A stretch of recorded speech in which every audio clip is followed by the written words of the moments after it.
पुरादिनाथ कालभैरवं भजे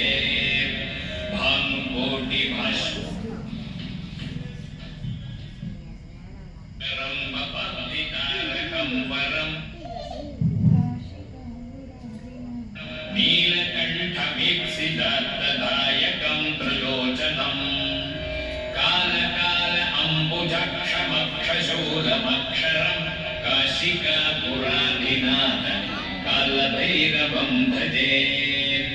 शूलटङ्कपाशघण्टपाणिमादिकारणं श्यामकाय आदिदेव अक्षरं निरामयम् भीमविक्रमं प्रभुं विचित्रताण्डवप्रियं काशिकापुरादिनाथ कालभैरवं भजे भक्तिमुक्तिदायकं प्रशस्तचारुविग्रहं भक्तवत्सलं स्थितं समस्तलोकनिग्रहं निक्वणन्मनोज्ञहेम किङ्खिणीलसत्कटिं काशिकापुरादिनाथ कालभैरवं भजे